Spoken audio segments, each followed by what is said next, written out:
महाभारत का युद्ध चल रहा था। भीष्म पितामह अर्जुन के बाणों से घायल हो बाणों पे ही बनी एक शस्या पर पड़े हुए थे। कौरव और पांडव दल के लोग प्रतिदिन उनसे मिलने जाया करते थे। एक दिन का प्रसंग है कि पांचों भाई और द्रौपदी चारों तरफ बैठे थे और पितामह उन्हें उपदेश दे रहे थे। सभी श्रद्धापूर्वक उनके उपदेशों को सुन रहे थे कि अचानक द्रौपदी खिलखिलाकर हंस पड़ी।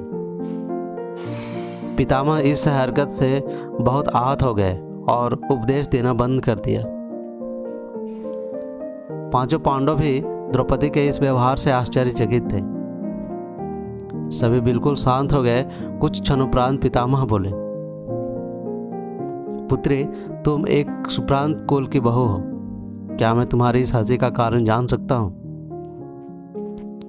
द्रौपदी बोली, पितामह, आज आप हमें अन्याय के विरुद्ध लड़ने का उपदेश दे रहे हैं, लेकिन जब भरी सभा में मुझे निवस्त करने की कुचेष्टा की जा रही थी, तब कहाँ चला गया था आपका ये उपदेश?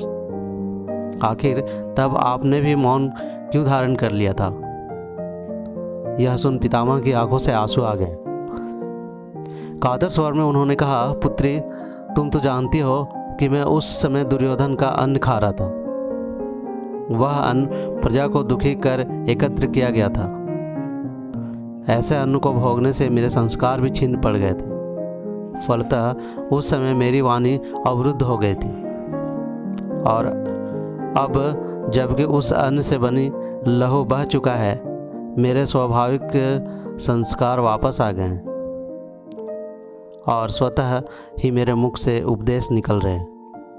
बेटी, जो जैसा अन्न खाता है उसका मन भी वैसा ही हो जाता है। तो ये थी आज की कहानी। कैसी लगी अपने दोस्तों के साथ शेयर कीजिए और कमेंट में ज़रूर बताइए। मिलते हैं एक ऐसे ही नई कहानी के साथ। तब तक के लिए धन्यवाद।